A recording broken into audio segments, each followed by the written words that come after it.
வணக்கம். இலங்கையின் இன்றைய பிரதான செய்திகள். விரிவான செய்திகளுக்குள் செல்லும் முன்னர் முதலில் தலைப்புச் செய்திகள். சொல்லிசை பாடகர் சங்கீதனுக்கு பிணை, நீதிமன்றம் பிறப்பித்த அதிரடி உத்தரவு. இலங்கையில் தமிழ் மக்கள் கொல்லப்பட்டதை கூற தயங்கும் கருதினால் இயேசு பிரான் வழியில் யாரும் செயல்படவில்லை. நாடாளுமன்ற உறுப்பினர் ஸ்ரீதரன் சபையில் கொந்தளிப்பு. ஈஸ்டர் தாக்குதலுக்காக இன்று வரை குரல் கொடுக்கின்ற இந்த நாட்டினுடைய கர்தினால் அவர்களும் அவருடைய சபையை சார்ந்தவர்களும் ஏன் இந்த நாட்டில் இவ்வளவு மக்கள் அநியாயமாக கொல்லப்பட்டார்கள் என்பதை சொல்வதற்கு இன்னும் தயக்கங்காட்டி இருப்பதுதான் தமிழ் மக்களாகிய எங்களுக்கு இந்த கத்தோலிக்க இந்த கிறிஸ்தவ அமைப்பின் மீதான மிகப்பெரிய சந்தேகத்தை தருகின்றது. நடுவானில் பறந்து கொண்டிருந்த போது விமானத்தை தாக்கிய மின்னல். ஸ்ரீலங்கன் விமானம் அவசரமாக தரையிறக்கம். பயணிகளின் நிலை என்ன? அனுர வந்தும் எங்களுக்கு என்ன செய்தார்? முடிவின்றி தொடரும் மயிலிட்டி மக்களின் போராட்டம். அப்ப அண்ணா வந்தவன் அதற்கு ஒரு ஒழுங்கு செய்ய வேணும். வந்தனிய மக்களை கூப்பிட்டு காய்ச்சிருக்கணும். இந்த காணியை விடட்டோ விட வேண்டாமோ என்னண்டு. போதைப் பொருளுடன் சிக்கிய ஆசிரியர். பாடசாலைகளில் போதைப் பொருள் விற்க முயன்றாரா? போலீசார் எடுத்த அதிரடி நடவடிக்கை. நாயாக மாறிய தாய் மகளை கடித்து கொடூரமாக சித்திரவதை. தென்னிலங்கையில் நடந்த பயங்கரம். மருத்துவ அறிக்கையில் வெளிவந்த அதிர்ச்சி. இலங்கையில் அடுத்தடுத்து சிக்கும் வெளிநாட்டு கும்பல். கொழும்பில் மற்றுமொரு மோசடி அம்பலம். மக்களே அவதானம்.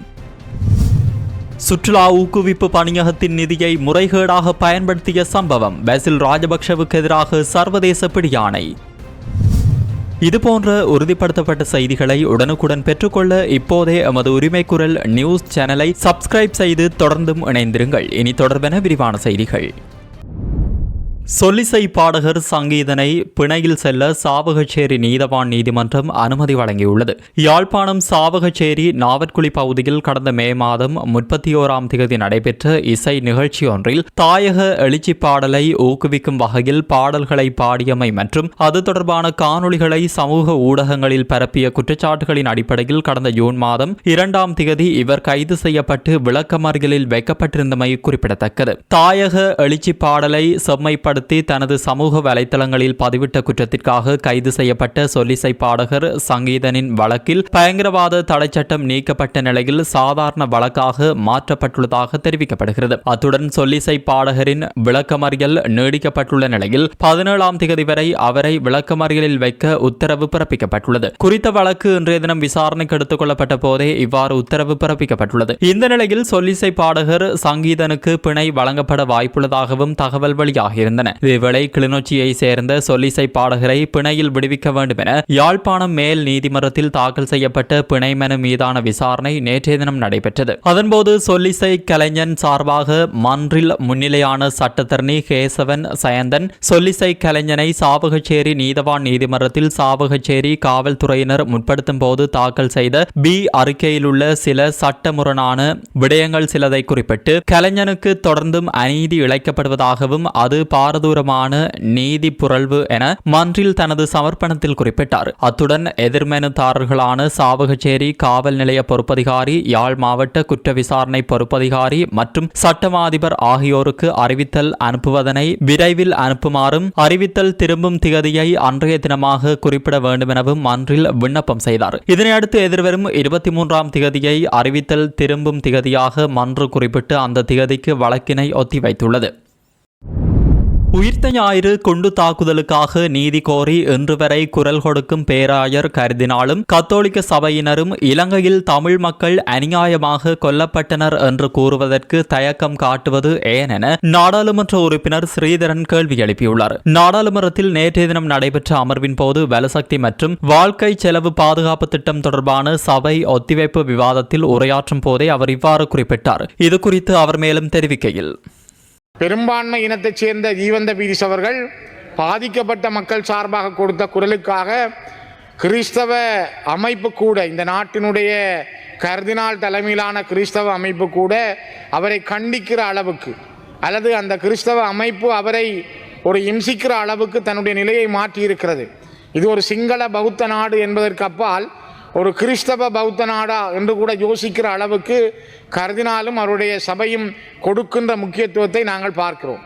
மிக முக்கியமாக ஈஸ்டர் தாக்குதலுக்காக இன்று வரை குரல் கொடுக்கின்ற இந்த நாட்டினுடைய கர்தினால் அவர்களும் அவருடைய சபையை சார்ந்தவர்களும் ஏன் இந்த நாட்டில் இவ்வளவு மக்கள் அநியாயமாக கொல்லப்பட்டார்கள் என்பதை சொல்வதற்கு இன்னும் தயக்கங்காட்டி இருப்பதுதான் தமிழ் மக்களாகிய எங்களுக்கு இந்த கத்தோலிக்க இந்த கிறிஸ்தவ அமைப்பின் மீதான மிகப்பெரிய சந்தேகத்தை தருகின்றது.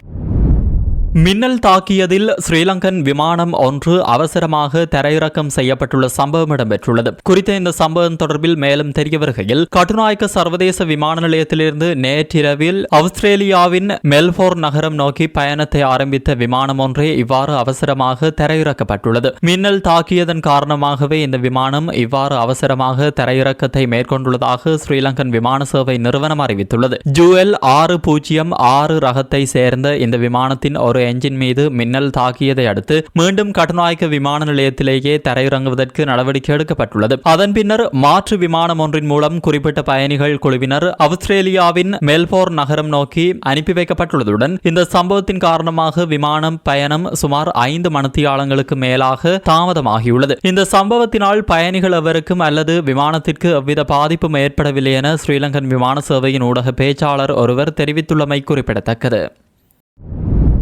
யாழ்ப்பாணம் வலிவடக்கு மயிலிட்டி பகுதியில் உயர் பாதுகாப்பு வலயமாக உள்ள தமது காணிகளை விடுவிக்க வலியுறுத்தி காணி உரிமையாளர்களினால் 8வது வெள்ளிக்கிழமையான இன்றைய தினமும் ஆர்ப்பாட்டம் முன்னெடுக்கப்பட்டது. குறித்த இந்த ஆர்ப்பாட்டமானது இராணுவத்தினரின் கொமாண்டோ பங்களா முன்பாக இன்று இடம்பெற்றது. வலிவடக்கில் 249, 256, 248, 251 மற்றும் 255 ஆகிய கிராம சேவையாளர் பிரிவை சேர்ந்த மக்கள் கடந்த 1990ஆம் ஆண்டு ஜூன் மாத காலப்பகுதியில் அவர்களது சொந்த இடங்களிலிருந்து வெளியேற்றப்பட்ட பின்னர் அப்பகுதி உயர் பாதுகாப்பு வலயமாக காணப்படுகிறது. யுத்தம் முடிவடைந்து 17 வருடங்கள் கடந்த நிலையிலும் அப்பகுதிகளில் இருந்து பாதுகாப்பு தரப்பினர் வெளியேறாத நிலையில் அவை உயர் பாதுகாப்பு வலயமாகவே காணப்படுகின்றன. இந்த நிலையில் தமது 651 ஏக்கர் வரையிலான காணிகளை விடுவிக்குமாறு பல வருடங்களாக காணி உரிமையாளர்கள் போராடி வரும் நிலையிலும் காணிகள் இதுவரை விடுவிக்கப்படவில்லை. அதற்கமைய தமது காணிகளை விடுவிக்குமாறு வலியுறுத்தி இன்று 8வது வெள்ளிக்கிழமையும் காணி உரிமையாளர்களினால் கவனஈர்ப்பு போராட்டம் முன்னெடுக்கப்பட்டது. இதேவேளை அனுர அரசு வந்தும் இதுவரை தங்களுக்கு எந்தவித நன்மையும் கிடைக்கவில்லை எனவும் இதுவரை தங்களின் கோரிக்கைக்கு முடிவை தரவில்லை எனவும் போராட்டத்தில் ஈடுபட்ட பெண் ஒருவர் தெரிவித்தார். இது குறித்து அவர் மேலும் தெரிவிக்கையில், மயிலிட்டியில வயிற்று வந்த நாம் உங்கள்கிட்ட காணி பள்ளிக்கூடத்து பக்கத்துல கம்மன் கோயில் காணி எல்லாம் இனிமே 36 வருஷம் விடையில அனுரா வந்தது 2 வருஷத்துல விடுறோம் 2 வருஷம் உங்களை காணி விடையில பள்ளிக்கூடம் பார்க்கலாது கோயில் பார்க்கலா கிரவுண்டு உடியில பள்ளிக்கூட கிரவுண்டுகள் எல்லாம் அழிச்சு கிடக்கு. எங்கட இடங்கள் எல்லாம் சும்மா கிடக்கு. தோட்டங்கள் செய்கிற காணி வீடு இல்லை. வீடு ஒன்றும் இல்லாம சும்மா கிடக்கு. 56 வரை ஆமியும் சுட்டு செட்டுது. அப்ப ஆமி இல்லை, சிலோன் ஆமியே இல்லை. போட்டுக்கான்னு ஒரு கொஞ்சம் பேர் மிச்சம் ஆமி இல்லை. பேந்து வந்து குடியேறி முழு ஆமி நீர்வேலி மயிலிட்டியில ஃபுல்லா இருக்கிறாங்க. போட்டு தான் ஒரு கொஞ்சம் இருக்குந்ததா இல்லை ஆமி. அப்ப நாங்கள் பக்கத்துல வீடு தோட்டம் செய்த நாங்கள் நல்ல தோட்டங்கள் வெங்காயங்கள் எல்லாம் இப்போ ஒன்றும் இல்லை. அந்த அம்மன் கோயிலுக்கு தானே போடுறானோ இல்லை. அப்ப அண்ணா வந்தவன் அதற்கு ஒரு ஒழுங்கு செய்ய வேணும். இத்தனை வரைக்கும் ஒழுங்கு செய்யாம இருக்கிறான் தான் லட்சணையும் கேட்டு போட் பண்ணி கொண்டு. ஐஸ் போதைப்பொருளுடன் பாடசாலை ஆசிரியர் ஒருவர் கிண்ணியா போதைப்பொருள் தடுப்பு பிரிவினரால் கைது செய்யப்பட்டுள்ள சம்பவம் ஒன்று இடம்பெற்றுள்ளது. கிண்ணியா காவல்துறை பிரிவுக்குட்பட்ட ஆயுர்வேத வைத்தியசாலைக்கு முன்பாக இன்று காலை குறித்த ஆசிரியர் கைது செய்யப்பட்டுள்ளதாக தெரிவிக்கப்படுகிறது. கைது செய்யப்பட்ட குறித்த நபரிடமிருந்து 3.2 கிராம் ஐஸ் போதைப்பொருள் கைப்பற்றப்பட்டதாக காவல்துறையினர் தெரிவித்துள்ளனர். சிவில் பாதுகாப்பு குழுவினருக்கு கிடைத்த ரகசிய தகவலின் அடிப்படையில் போதைப்பொருள் தடுப்பு பிரிவினர் இன்று காலை திடீர் சோதனை நடவடிக்கையை மேற்கொண்டனர். இதன்போது சந்தேக நபரை பரிசோதித்ததில் அவரிடமிருந்து இந்த போதைப்பொருள் மீட்கப்பட்டுள்ளது. கைது செய்யப்பட்ட சந்தேக நபர் கிண்ணியா குறிஞ்சாக்கேணி அரவா ஆண்கள் மகாவித்தியாலயத்தில் ஆசிரியராக பணியாற்றி வருபவர் என தெரிவிக்கப்படுகிறது. இந்த சந்தேக நபரை மேலதிக சட்ட நடவடிக்கைக்காக நீதிமன்றத்தில் முன்னிலைப்படுத்த தேவையான ஏற்பாடுகளை கிண்ணியா போதைப்பொருள் தடுப்பு பிரிவினர் மேற்கொண்டு வருகின்றனர். ஹொரண பகுதியில் தனது 14 வயது மகளை கடித்து நீண்டகாலமாக கொடூரமான முறையில் தாக்கி சித்திரவதை செய்து வந்த சிறுமியின் தாய் கைது செய்யப்பட்டுள்ள சம்பவம் இடம்பெற்றுள்ளது. தாக்குதலுக்கும் சித்திரவதைக்கும் உள்ளானதாக கூறப்படும் சிறுமி ஹொரண மாவட்ட பொது மருத்துவமனையில் அனுமதிக்கப்பட்டுள்ளார். இவ்வாறு மருத்துவமனையில் அனுமதிக்கப்பட்டதை அடுத்து சிறுமியின் நிலைமை குறித்து தகவல் வெளிவந்துள்ளதாக மருத்துவமனை வட்டாரங்கள் தெரிவித்துள்ளன. சிறுமியின் உடலில் காணப்பட்ட காயங்கள் மற்றும் அவர் வழங்கிய தகவல்களின் அடிப்படையில் அதிகாரிகளுக்கு தெரியப்படுத்த நடவடிக்கை எடுத்ததாக மருத்துவமனை அதிகாரிகள் தெரிவித்துள்ளனர். தெரிவித்துள்ளனர். குறித்த தாய் தன் மகளை நீண்டகாலமாக தொடர்ச்சியாக தாக்கி வந்துள்ளதோடு கடித்து காயங்களை ஏற்படுத்தி மிகவும் கொடூரமாக நடத்தியுள்ளமை தெரிய வந்துள்ளது. இந்த தீவிர சித்திரவதைகள் காரணமாக சிறுமி கடுமையான மன உளைச்சலுக்கும் மனக்குழப்பத்திற்கும் ஆளாகியுள்ளார் எனவும் மருத்துவர்கள் தெரிவிக்கின்றமை குறிப்பிடத்தக்கது.